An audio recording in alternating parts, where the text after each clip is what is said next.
Good morning, fellow targeted individual. I want to talk about the False Claims Act. The False Claims Act allows you to sue on behalf of the United States government. And there are stipulations, I believe, where if they take longer than 6 months, then you have to go through a federal courthouse. They may have the ability to extend their investigations longer due to the complexity of what you're sharing. So if you know of a contractor which is violating your rights and outsourcing to an 8A business group tied to like a diversity and inclusion group, a university office of community engagement, whatever, and you can prove that these people are wasting government funds on illegal activities, then the government, when they get involved, they may compensate you a portion of those funds they collect. The False Claims Act is similar to the Federal Tort Claims Act. Now, when you have been done wrong by a federal agent, a contractor, the Federal Tort Claims Act, which is separate from the False Claims Act, will also allow you to sue the government for free. But if you don't have any legal writing skills, if you don't know about citation, if you don't know about mandatory authority, the federal rules of civil procedure, and stuff like that, you may want to go through an attorney. See, people have this assumption that you have to have a lot of money to get an attorney when it comes as far as civil cases, and that's typically the truth. But when it comes to these types of cases, like the False Claims Act, the Federal Tort Claims Act, there are attorneys which will take your case based on a contingency fee, meaning that when your case settles, they'll take a portion of those funds you were given to cover the court costs, the lawyer's fees, stuff like that. So I'm going to share some clips here concerning the False Claims Act, which will explain it a little bit better and how it may be beneficial for you.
If you're a TI looking at starting your own nonprofit, or let's say you're connected to a TI nonprofit, I encourage you guys to do research on Google Grants. At one time, they were giving like $10,000 away a month.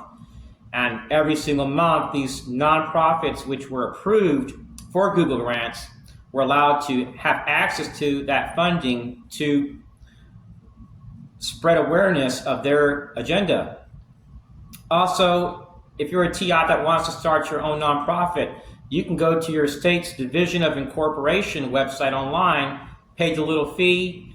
You may have to have like a president, vice president, director, write down 3 people's names that say they want to communicate and be involved, maybe hold a conference once a month online and keep a record of your meeting.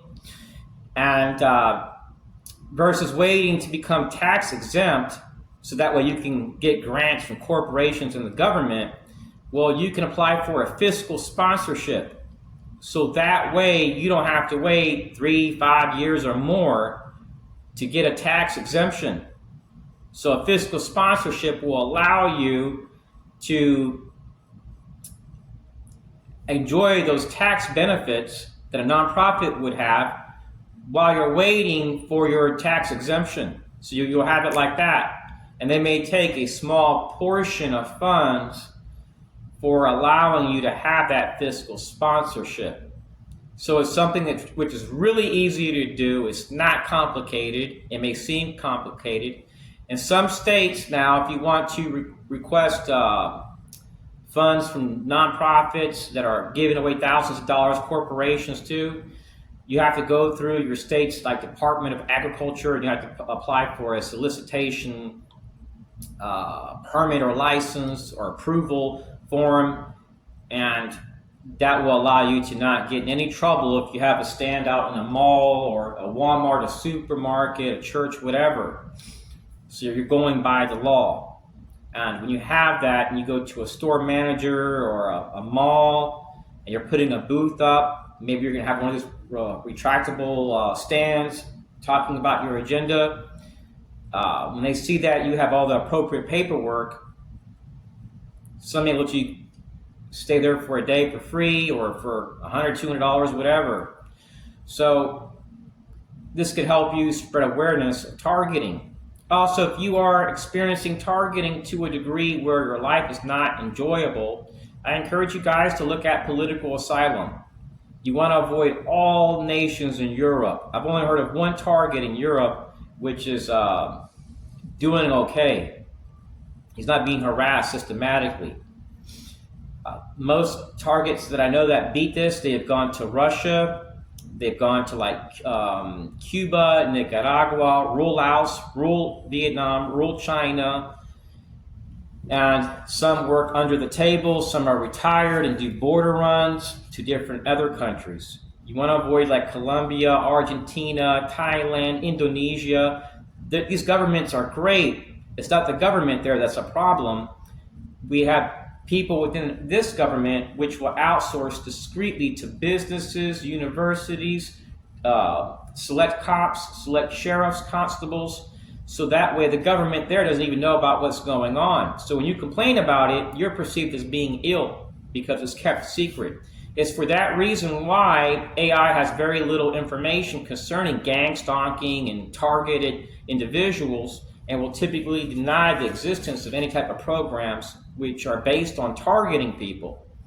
And also, you may notice that AI typically will side with the system because it's programmed to go along with the narrative which is being programmed. Now, 4 days ago, I went to a doctor's office that I had never been to in the past, and I was there for over 3 hours. And the exact moment I exit the elevator, there's this guy there. In 1,000 feet, merge onto West Fairbanks Avenue. And he goes, "Sss." And what's interesting was the night prior, I had went to a restaurant to meet up with family, and the guy's parked next to me. And I notice he's looking at me as I exit the restaurant. The exact moment I get to my car door, he gets out of his car and he goes, "Sss." So I remember about 4 years ago here in Florida, I was at a lakeside park watching the sunset, and a guy was parked behind me, and he kept honking the horn for like 15 minutes. Continue for 3 miles. And then when I go to West Palm Beach, the same thing happens. And this guy calls the police. I'm with family. I never looked back. So our enemies, they try to sensitize the target and do things which are very mediocre.